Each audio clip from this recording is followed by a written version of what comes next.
like flower do. Sure, I know that just them has a story. Hi, I'm Effie Barker. We are right here in downtown. When you say we're not going away with these issues, what are those issues? Good evening. Welcome to the special edition of I'm Effie Barker. Thank you so much, ladies and gentlemen, for tuning in. Hello, Great Britain. Hello, world. Welcome to Effie Barker Human Interest. I'm your host, Effie Barker. I am a Filipino American immigrant. I'm married to an Englishman. I moved here in the UK in 2019 and now living in Portsmouth, in Hampshire, with our 4-year-old daughter. I'm a former TV host and reporter in Los Angeles, California. As an immigrant myself, I have always been passionate about the journey and the sacrifices that immigrants have to go through in order to settle in a new country. I know that there are so many things that many people know little about, the challenges that we immigrants had to hurdle, the loneliness, the helplessness, and while adapting to a new country. To some who start to have a new family, the challenges are insurmountable and overwhelming. And most women had to not only deal with the physical changes after birth while looking after the baby, and we often get stuck in allowing the problem to compound upon ourselves until we believe that a solution is hopeless. Now, this show, Effie Barker Human Interest, stems from my own personal journey as an immigrant. And I'd like to use this platform to be the voice of not only the immigrants, but also to everyone who feel the need to be heard. And I want to delve into the daily life, the ups and downs, the joys and sorrows, and the triumphs and failures of being an immigrant here in the UK. And it is my desire that people will have a full grasp of the life of the immigrants and to inspire them to be more compassionate and understanding. Right. Good morning, good afternoon, and good evening, all, wherever you are in the world. Welcome. Wow, what an exciting day! I will be talking to an American immigrant who is originally from Texas. She has a very interesting story because she moved here in the UK in 2020, but currently she is physically present in Vietnam with her English husband, and she worked there as a teacher. She enjoys marathon, running, and shopping, and runs her own mentoring and tutorial services. And she is here with us today, all the way from the Asia Pacific, from Vietnam. Let us all welcome Michelle Guzman. Michelle, thank you so much for coming. Welcome to the show. Hi, thank you for having me. I know that we've been trying to set this up, and I'm glad that we're finally able to do this. Right, I was about to say, finally, we made it. I know. Wow, Vietnam. I can't believe I'm talking to someone from thousands of miles away from where I am. So what time is it in Vietnam right now? Right now it's 8 o'clock, 8:11 p.m. All right, you're 7 hours ahead, are you? So yeah, 7 hours. Yeah. Yeah, same thing as the Philippines, I think. 7 hours ahead. Yeah, I know. I want to visit there one day. So you're close to it right now. You're probably breathing the same air.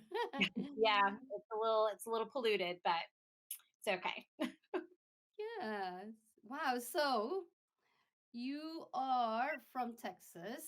Tell me about your story. You are currently in Vietnam and you are a teacher. Were you a teacher in the States? Tell me about yourself.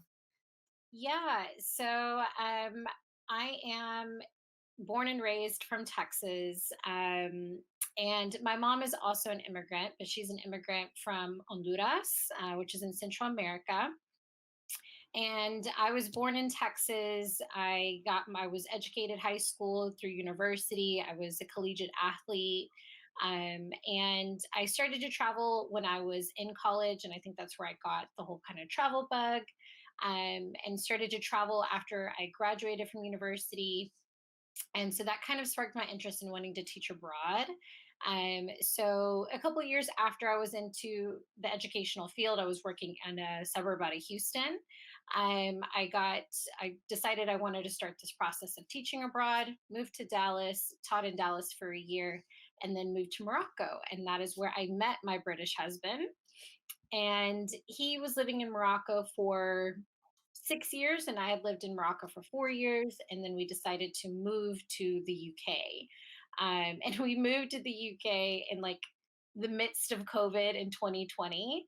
Um, so that was really difficult. And, I can get more into that, kind of just more of the story of like moving to the UK and that process. And then we were in the UK. I had to go back to America.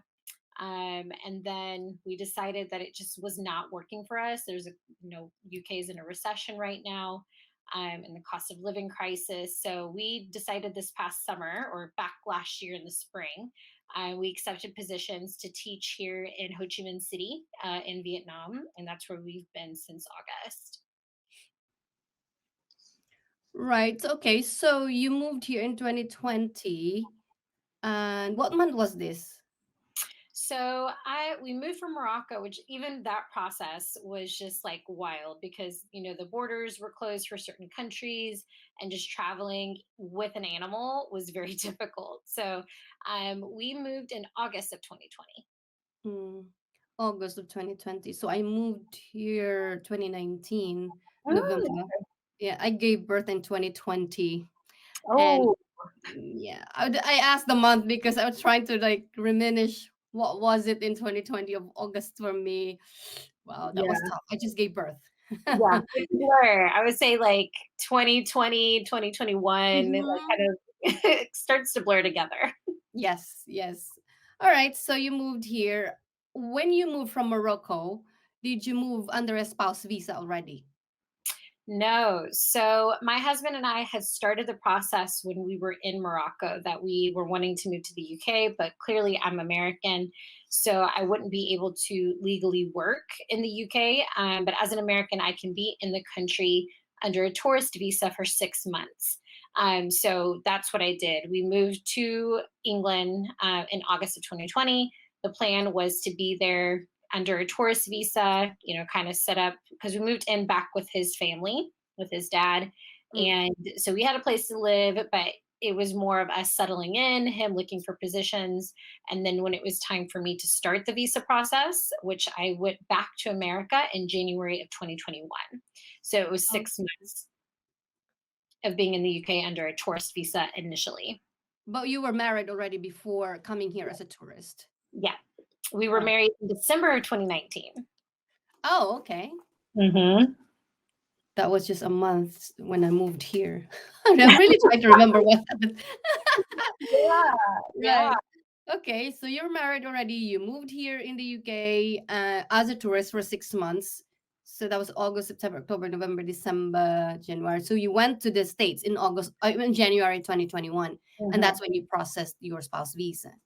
So that was the kind of the beginnings because actually, and I don't know if it was maybe just the lawyer, because we did have to hire a immigration lawyer, which I know a lot of people that go through these process of immigrating to another country, just the costs of not just the application, but also like hiring a lawyer if you're just not at that capacity to like apply for yourself.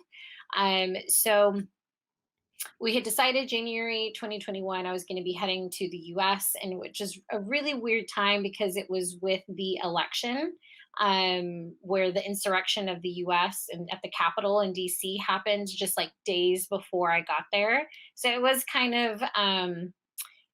of scary because it was just like I don't know what's going to happen, like my country's kind of like not doing well right now.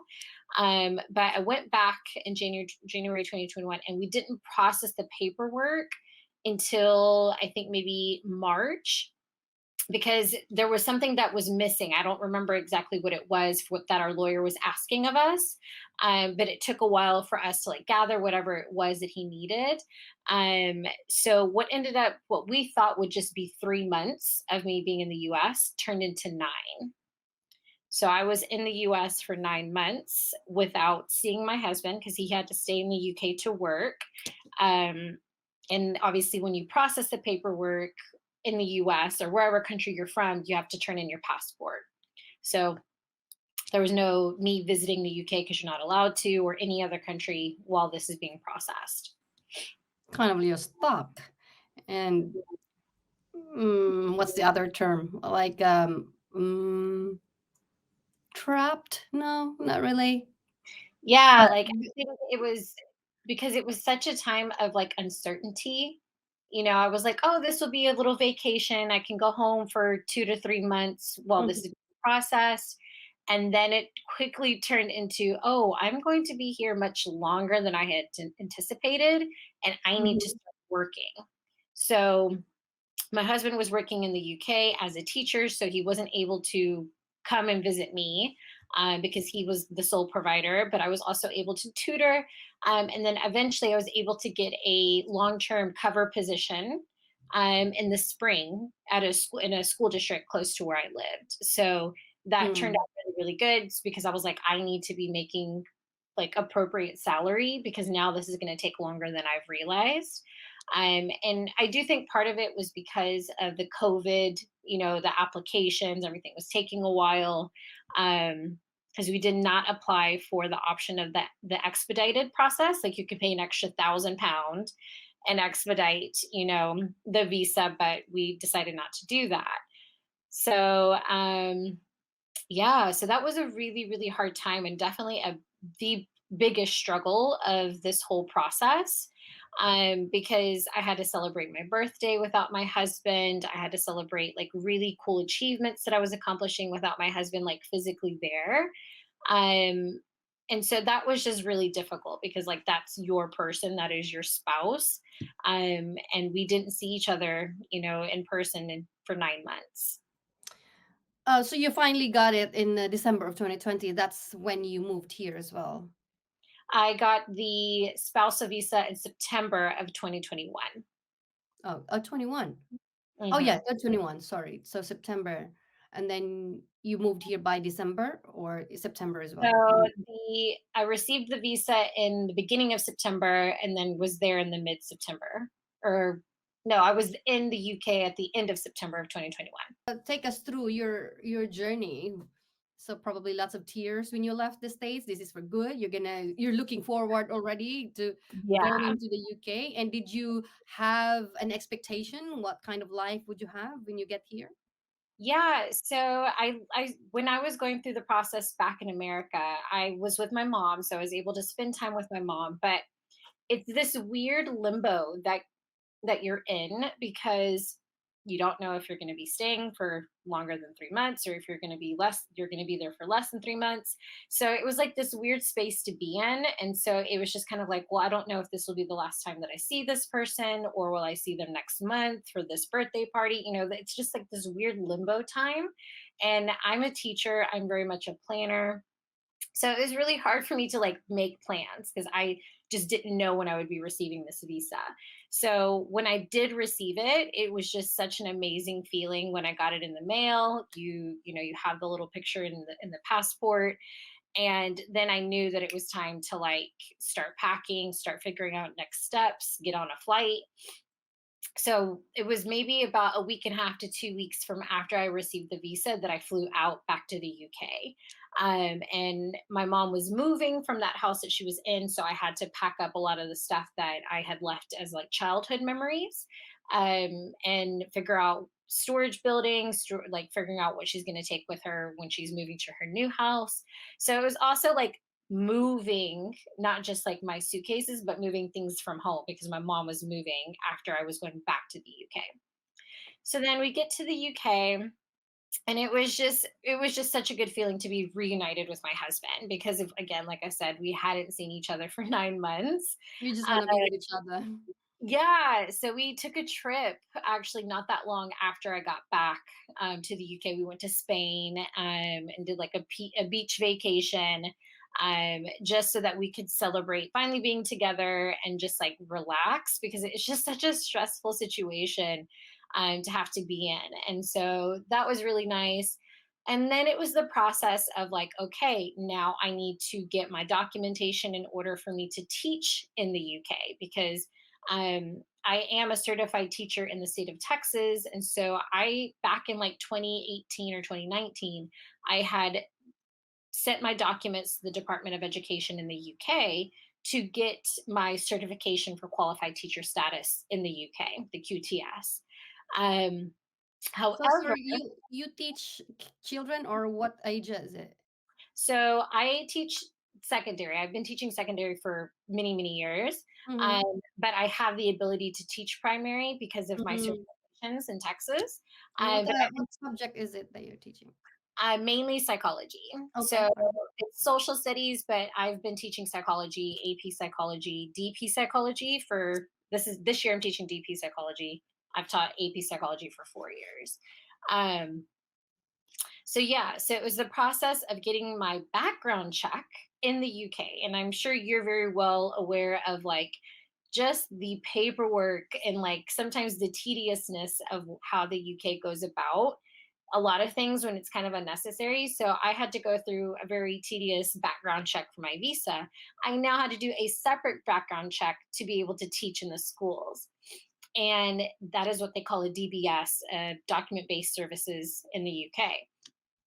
But because I'm not British, I needed to submit my fingerprints um, to the UK. And I could have done that if I would have known beforehand that I needed to do it in America. Because what I had to do is get my fingerprints taken in the UK and then send those fingerprints to the FBI in America for my background check in America. And then send them back to the UK to the department or to the people who do the DBS Department of Education to show that I'm like not a criminal or haven't, broken any laws in other countries, specifically the country that I'm from. So that took very long because the fact that I had to go to a city 2 hours away to get my fingerprints done and then mail them off and then wait for the time to come back and get my FBI record check back and then submit it to the DBS services so that I could like actually go into the classrooms. So this is before I can even like start interviewing or anything like that. Like I had to get this done and that took it took about a month. So now I was legally in the UK, but I couldn't practice my profession until all this paperwork was done. So in the meantime, I was working in retail because I was like, I still need to be able to pay the bills. Yeah. So yeah, so I worked in retail all throughout college. I was like, you know what? I have no shame. Like because I know that my mom had to work really hard. My mom is an immigrant. Like you just figure out things to make things work. I have no faults for that. Like I'm gonna do it. So I worked for Lush, the beauty company, and it was such a really good experience and made Sorry, such. whereabouts was it in the UK? I was in Manchester. Oh, okay, okay, okay. Yeah. So You started had work. no children, right? Sorry. Say it again. You have no children, right? I have no children. Yeah, Okay. we have a cat. Mhm. Right. You mentioned the animal with you when you moved. Yeah, Yeah. she's definitely a handful. But so yeah, so I started working at Lush for a couple of months, and then started doing both, where I was working as a cover teacher once my paperwork was finalized and I can go into the classroom, and I was working at Lush at the same time because I wanted to have some flexibility because I was also tutoring. So really, I had like three jobs. Uh, Mm. and then finally was able to get into a really good school in Manchester that was rated outstanding and was teaching science, which is not my specialty in a sense because I teach social science. So it was definitely interesting how they do it in the UK. But I was covered teaching for like a month and a half for science. And then the school brought me on to teach geography that next year. So that's usually how that works is like you have to kind of get your foot in the door, kind of see how well you work, are you good, blah, blah, blah. And was able to get a position there for the next school year. And so that was a huge relief. How was your interaction with how your experience at work? Um, and how was the reaction um, knowing that you are an American?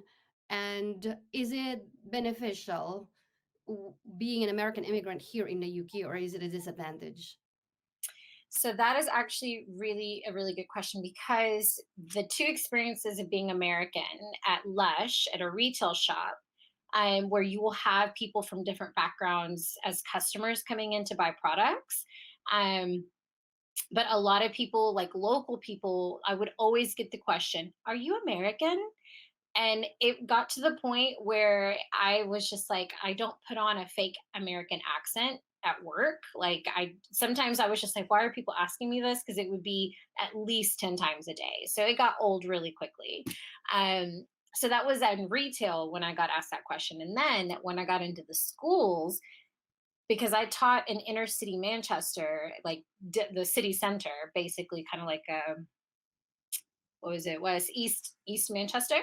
I was the only American, like from the USA, teacher that worked at that school, so I got a lot of questions from students, because obviously social media is really big around the world, and a lot of the presence of the American culture. So I would just get all types of random questions from my students, and even students that I didn't teach about America, because they would have seen it like on TikTok or Instagram. Um, so that was fun. And I was able to incorporate in my, when I was finally in the schools, I was able to finally incorporate some American history because I teach geography. So I was able to incorporate some geography in relation to our unit in America, in USA. So that was really cool because I can provide that perspective because I am American and I'm the only American that some students had ever met. They even told me, you're literally the first American I've ever met in like real life. And it just shocked me. But I also know the demographic of kids that I was teaching. Um, so I mean, it's fair to make that judgment in the sense that they may not have ever like left certain places where they're from. Hmm. So when they ask you if you are an American, would you say that that's because they're curious? Um, Most of the time it'd be like young kids asking, and then sometimes adults. Yeah, I think it was just they were curious because as to why am I in the UK. A lot of the times they'd be like, "Why did you leave America?" Because America, the American dream, and America's so wonderful. Like, why did you move here, especially to rainy England and rainy Manchester? And it would always be my husband's from here. Hmm. You know, So even though they like American accent. that too, but I think it was more of the American culture, like fascination with like America. Hmm. It's Yeah. which is either New York or the Hollywood Yeah. which they see in the films. Right. Yeah. So that's pretty interesting. But how was your experience? You I know you might have looked already and researched what UK has, what kind of life. So what how was your research? Did your expectation meet, or was your experience the same as what you've expected? Yes. That that is still something that I am still trying to get over because the fact that the process of moving to the UK as an immigrant and a spousal visa was just time consuming and expensive. Took a lot of time out of our lives. I almost lost a year in that process. And when I finally was settled in the UK with my visa and realizing like how much work it was just to get into the classrooms, and when I got into the classrooms, I saw how the teaching conditions were pretty tough.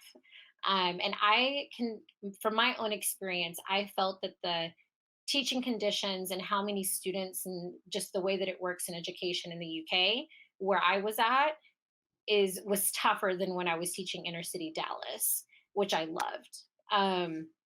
So I was disappointed in that because I think people like to glorify living in Europe, living in the UK, like London, But obviously, I'm not in London. I'm in Manchester. I'm in a different city, and some people just equate London with all of England.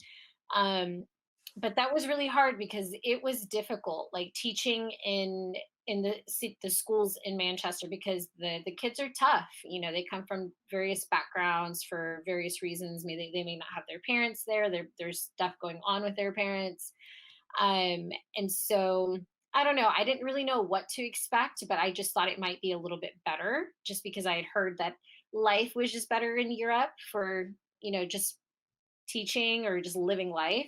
But I didn't. I found it very difficult. I found it worse. And I had about over 300 students that I taught.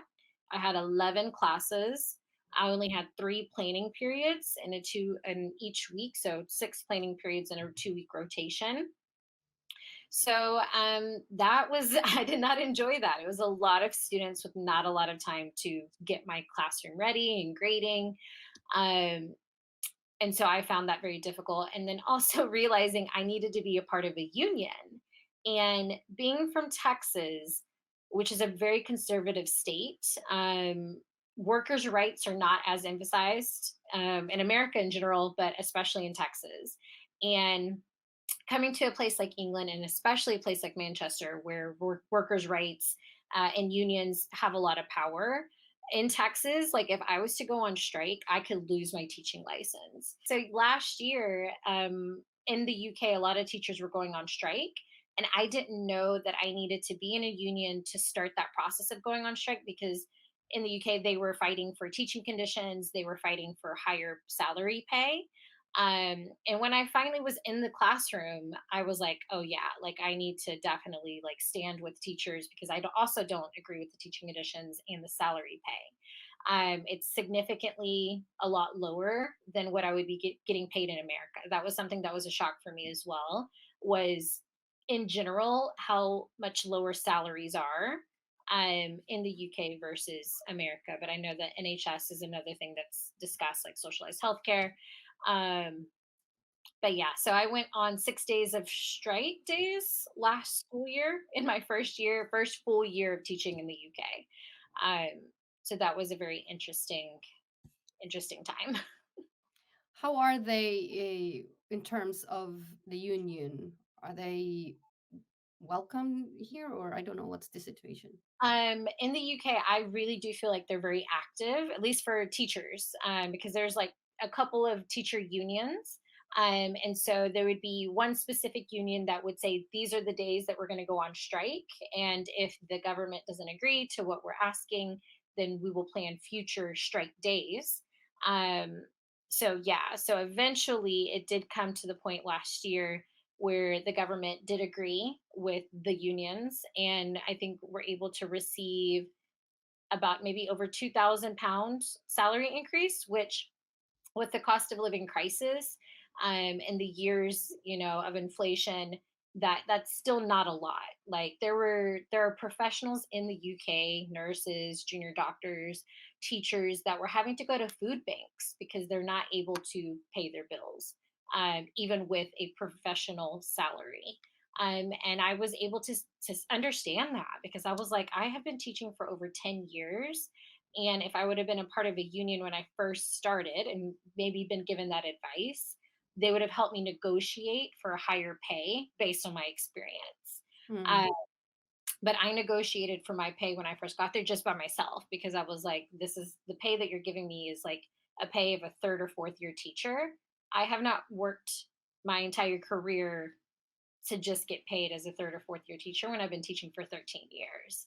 So that was really frustrating. And I think that I'm appreciative now to learn about unions, because, like, again, my background, like, unions are not a thing. There's teacher representative groups, but there's only so much that teacher union or teacher representative groups can do in the state of Texas because of laws and things they've put in place.